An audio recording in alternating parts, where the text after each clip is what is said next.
Kakayanan kaya ni Macho Guapito ang temptation? Habang wala si Poki na kanyang inspiration? Umatikabong love triangle na ito. Kaya baka fall in love kay Janelle si Rico J. Puno.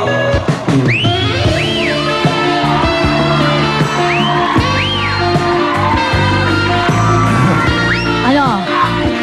Oh, baka malabo na naman yung mata mo, ha? Si Janelle to, ha? Kaya alam ko na kung bakit hinahabol ka ni Willie.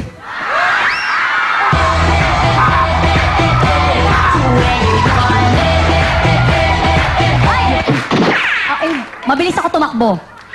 Sino ba yung sinasabi mong Willie? Sino ba? Iba yun. Willie Rica Fortune, yung kaibigan ko.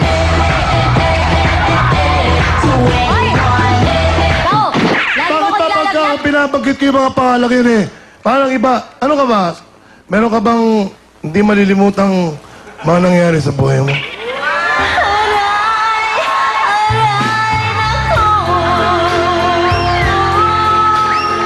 Parang bata ka pa, umaaray eh. Bakit di ako makasagot sa'yo? Hindi ako pwedeng mag-comment. In love ka sa akin. Wow! Alam mo, kahit naman sinong babae may in-love sa'yo kasi mabango ka. Diba? Hindi, itong damit na ito, hinanap ko sa driver ko. Pag ano yung driver ko? Anong papangon mo rito? Maganda itong papangon ng driver ko Ikaw, hinaharot mo ako, nag-text sa akin si Ate Poki kahapon.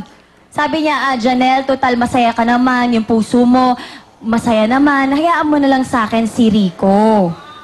So dapat talaga, iwasan mo ko, magkasama tayo ngayon, pero wag mo ko titignan. Okay? Wag mo ko sisilipin. Okay? Huwag ka magsusuot ng mga ganyan kasi.